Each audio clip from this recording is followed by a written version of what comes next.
जय गुरुदेव, जय माँ गायत्री। सभी को मेरा प्रणाम। आज हम आपको बताएंगे पूज्य गुरुदेव की उन विशेषताओं के बारे में, उन तप और तपस्या के बारे में और उनके उस त्याग के विषय में जो उन्होंने अपने 24 महापुरुष चरणों की पूर्णाहुति के लिए किए और साथ ही साथ गायत्री तपोभूमि मथुरा के लिए किया।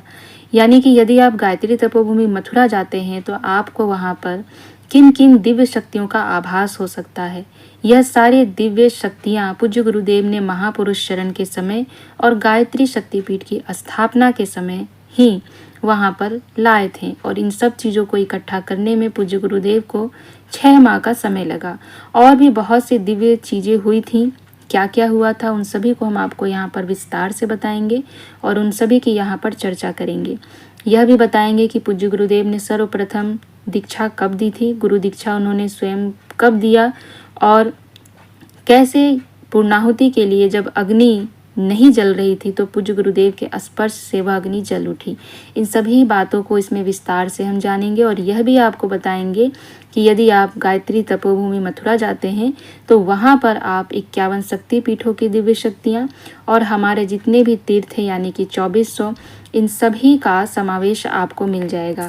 इसके साथ ही साथ वहाँ पर आपको मिलेगा 700 वर्षों से जल रही एक महान सिद्ध पुरुष की धुनी की अग्नि, जो ये सारी चीज़ें पूज्य गुरुदेव को महापुरुष चरण की पूर्णाहुति के लिए और गायत्री तपोभूमि की स्थापना के लिए लाना था।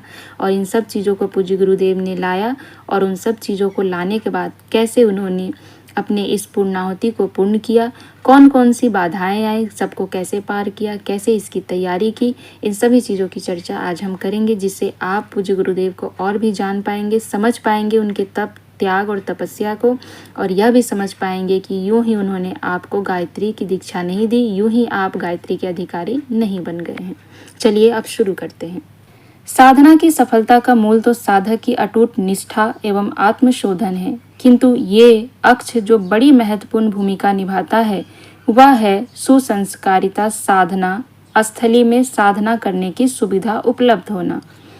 जहाँ यह उपलब्ध हो जाती है वहाँ थोड़े ही पुरुषार्थ से दिव्यदर्शी साधक अपना लक्ष्य सिद्ध कर लेते हैं। वातावरण की अपनी महत्ता है।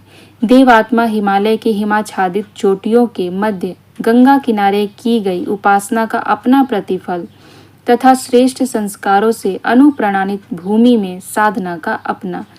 महर्षि रमन ने अपनी एकांत साधना के लिए शैव साधकों की तपस्थली अरुणाचलम को चुना, क्योंकि वहां वे सारे संस्कार विद्यमान थे जहां वे न्यूनतम पुरुषार्थ से अपनी सिद्धियों को जगा सकते थे।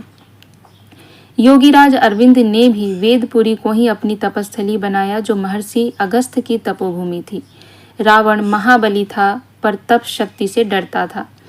उसके निर्देश थे कि उसके असुर उत्तर में कहीं भी जाएं, पर वेदपुरी जहां आज पांडिचेरी स्थित है से कोसों दूर रहें, क्योंकि उस स्थान के प्रभा मंडल का प्रभाव असुरत्व के लिए विनाशकारी था। गोविंद पाद, जो आद्य शंकराचार्य के गुरु थे, ने अमरकंटक को अपनी साधना स्थली बनाया। वहीं पर आचार्य शंकर को चारों धामों की यात्रा करने का उपदेश दिया, वह शक्ति प्रदान की। यह महत्ता भूमि के संस्कारों की है। पूज्य गुरुदेव ने अपनी जीवन यात्रा के साधना काल रूपी पूर्वार्ध की पूर्णाहुति के लिए एवं भावी गतिविधियों को क्रिया रूप देने के लिए जिस स्थान का चयन किया वह महर्षि दुर्वासा की तपस्थली थी। यह स्थान यमुना किनारे मथुरा से वृंदावन जाने वाले मार्ग पर स्थित था। वे अखंड ज्योति के जनवरी 1942 अंक में लिखते हैं कि मथुरा में गायत्री तीर्थ बनाने की योजना किसी व्यक्ति के संकल्प से नहीं वरन माता की प्रेरणा से बनी है। ब्रह्म विद्या के गंभीर अन्वेषण एवं विशद विस्तार के लिए एक केंद्रीय स्थान जरूरी था। कितने ही सूक्ष्म एवं रहस्यमय कारणों से वह स्थान मथुरा चुना गया। वह अब वहां गायत्री माता का मंदिर व तपोभूमि बननी है। यही स्थान बाद में गायत्री तपोभूमि नाम से प्रख्यात हुआ। भूमि का चयन करने के बाद उससे भी कठिन कार्य निर्माण का है। धर्म धारणा भारत में अभी भी जिंदा है, पर उन दिनों जब चारों ओर मूढ़ मान्यताएं घर किए हुए बैठी थी, गायत्री के संबंध में भ्रांतियां संव्याप्त थी, यह काम भगीरथ के गंगा अवतरण के समान दुष्कर था। पूज्य गुरुदेव ने सबसे पहले गायत्री चर्चा स्तंभ के माध्यम से सब पाठकों की मनोभूमि बनाई एवं गायत्री तीर्थ बनाने की आवश्यकता बताते हुए अंतः की सदस्यता जगाई। यों यह कार्य इस युग अंतः की सदस्यता को जगाने और इस कार्य को इस युग का ब्रह्मर्षि यह विश्वामित्र अकेला भी कर सकता था, पर जनता के अंश अंश सहयोग द्वारा उसका अपनत्व संस्थान से जोड़ते हुए भी वह कार्य होना था। यही उनका लक्ष्य था। साथ ही सहयोग देने वाले हर व्यक्ति को उन्होंने गायत्री उपासक कहा तथा प्रत्येक से हाथ से मंत्र लेखन व नियमित अनुष्ठान करने को कहा। उनके स्वयं के 24 लक्ष्य के 24 महापुरुषों की समाप्ति का समय आ रहा था। गायत्री जयंती 1943 में उनकी औपचारिक पूर्णाहुति होनी थी। उस दिन तक उन्होंने तपोभूमि पर मंदिर के निर्माण तथा गायत्री माता की मूर्ति की प्राण प्रतिष्ठा कर डालने का निश्चय कर लिया। वह इस पुनीत कार्य में सभी साधकों से सहयोग मांगा। उसके लिए नवंबर माह 1949 के अंक में गायत्री तपोभूमि का संभावित रूप क्या होगा इसका एक चित्र छापा व उसके नीचे एक पंक्ति दी, देखें किन्हें पुण्य मिलता है इस पवित्र तीर्थ को बनाने का। आश्चर्य होता है यह देखकर कि तपोभूमि वैसी ही बनी जैसा कि इसका प्रारूप बनाया गया था। ज्येष्ठ सदी 10 गायत्री जयंती 1942 तक उन्होंने हस्तलिखित गायत्री मंत्र 24 लक्ष की संख्या में गायत्री तपोभूमि पहुंचाए जाने की अपनी इच्छा व्यक्त प्रत्येक व्यक्ति से 2400 मंत्र लिखकर भेजने को कहा। इस प्रकार 1000 चुने हुए साधकों द्वारा इस लक्ष्य पूर्ति के लिए तिथि निर्धारित कर दी गई। उस दिन तक उन्होंने हस्तलिखित गायत्री मंत्र प्राप्त हो गए, पर मंदिर अभी था कहाँ, अभी तो निर्माण भी होना था। अपने पाठकों को श्रेय देने के लिए उनके नगण्य से अनुदान को भी अखंड ज्योति में छापा व जिन जिन ने नैष्ठिक उपासना की उनके चित्र जुलाई अंक में छापे, जिनमें सावित्री देवी, शिवशंकर जी मिश्र, बाल शंकर जी भट्ट, नंदकिशोर उपाध्याय, पुरुषोत्तम साखरे तथा शालिग्राम जी दुबे का कुछ नाम है।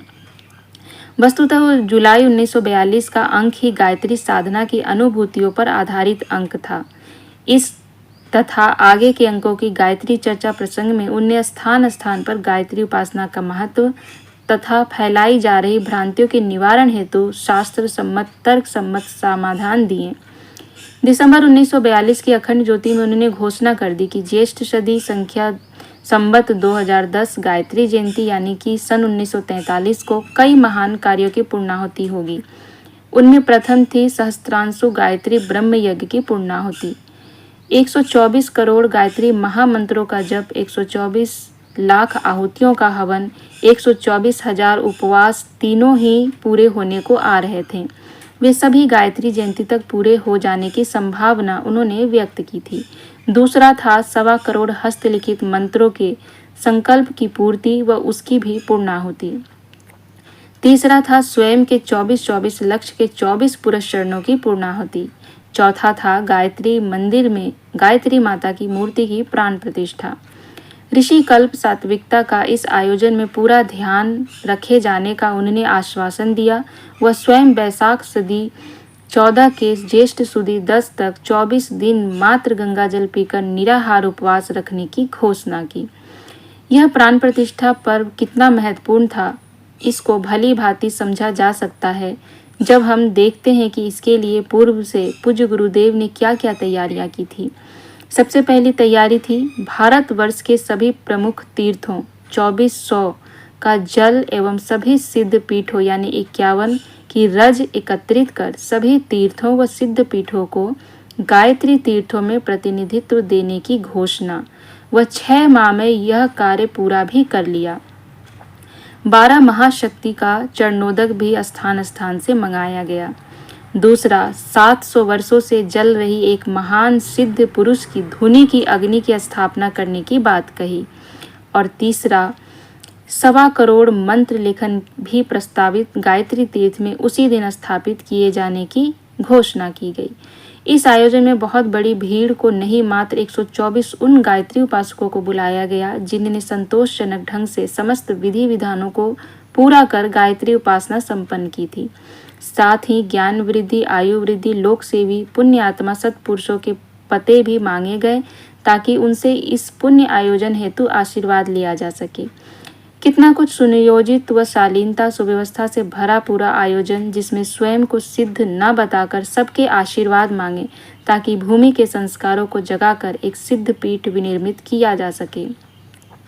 सब कुछ इसी प्रकार चला एवं 24 दिन का जल उपवास पूज्य गुरुदेव ने निर्विघ्न पूरा किया। जो साधक ब्रह्म यज्ञ में आए थे उन्हें मात्र दुग्ध दिया जाता व लकड़ी की खड़ाऊ पर चलने यथासंभव सारी तप तितिक्षाओं का निर्वाह करने को कहा गया। गायत्री जयंती के दिन वाराणसी से पधारे 3 संतों ने ब्रह्म यज्ञ की शुरुआत की। अरणि मंथन द्वारा अग्नि प्रज्वलन का प्रयास किया गया, पर 3-4 बार करने पर भी असफलता हाथ लगी। पूज्य गुरुदेव अधूरे बने गायत्री मंदिर के फर्श पर बैठे सारी लीला देख रहे थे। उनने जटा पाठ, धन पाठ, समागान के लिए उपयुक्त निर्देश दिए तथा अरुणि मंथन हेतु आई काष्ठ को अपने हाथ से स्पर्श कर गायत्री मंत्र का जप कर वापस किया। एक सहयोगी को बुलाकर कहा कि नारियल की मूंज लाओ। उसके आने पर उसमें भी मंत्रोच्चार द्वारा प्राण फूके तथा पुनः अरणि मंथन किए जाने का निर्देश दिया। जैसे ही काष्ठों का घर्षण हुआ, मुंज को स्पर्श कर दिया तथा तुरंत अग्नि प्रज्वलित हो उठी। इसी यज्ञ कुंड में धुनी के स्थापित कर दी गई। यज्ञ पूर्ण हुआ एवं संध्या सभी के साथ संतरे का रस लेकर पूज्य गुरुदेव ने अपना उपवास तोड़ा। एक महायज्ञ जो सन 1923 में इस महापुरुष ने आरंभ किया था कि पूर्णाहुति इस पावन दिन हुई। घोषणा की गई कि आगामी 5 वर्षों में एक शतकुंडी यज्ञ एवं नरमेघ यज्ञ एवं सहस्त्र कुंडीय महायज्ञ अंत में संपन्न होगा, जिसमें विराट स्तर पर गायत्री साधक भाग लेंगे। पूर्णाहुति के दिन ही उनने शाम को एक और विलक्षण घोषणा की कि अभी तक उनने किसी को गुरु के नाते दीक्षा नहीं दी है। अभी तक सत्य धर्म की दीक्षा ही वे देते आए हैं। अब वे अगले दिन प्रातः अपने जीवन की पहली गुरु दीक्षा देंगे। जो लेना चाहें वे उस दिन उपवास रखें। स्वयं वे भी निराहार रहेंगे तथा अपने समक्ष साधकों को बिठाकर यज्ञाग्नि की साक्षी में दीक्षा देंगे। दीक्षा का यह प्रारंभिक दिन था। इसके बाद अनवरत क्रम चल पड़ा। यही दिन दीक्षा के लिए क्यों चुना? यह एक साधक द्वारा पूछे जाने पर उनने कहा कि 24 लक्ष्य के 24 महापुरुष चरणों की पूर्णाहुति व 24 दिन के जल उपवास की समाप्ति पर अब उनमें पर्याप्त आत्मबल का संचय हो चुका है तथा अब वे अपनी परोक्ष सत्ता के संकेत पर अन्यों को अपने मार्ग पर चलने की विधिवत आध्यात्मिक प्रेरणा दे सकते हैं।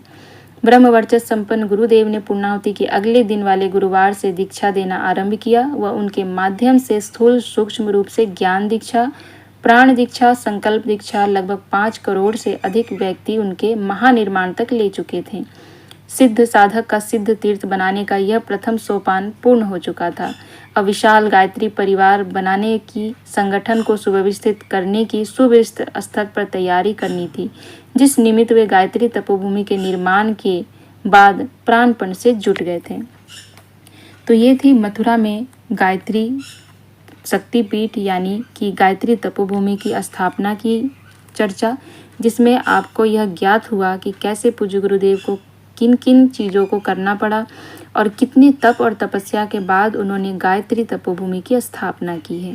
पूज्य गुरुदेव ने स्वयं पहली बार दीक्षा तब दिया जब उन्होंने 24 महापुरुष चरण की पूर्णाहुति कर ली। तब उन्होंने अपने आप को दीक्षा देने योग्य समझा और इसके बाद ही उन्होंने अपने आप स्वयं से लोगों को गुरु दीक्षा देना प्रारंभ किया।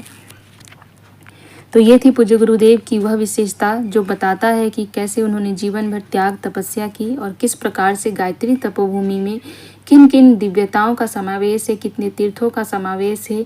यानी उस एक जगह पर जाने से आपको सभी 51 शक्तिपीठों और सभी हमारे जितने भी प्रमुख तीर्थ हैं यानी 2400 तीर्थ हैं, उन सभी का लाभ आपको वहाँ पर प्राप्त हो सकता है।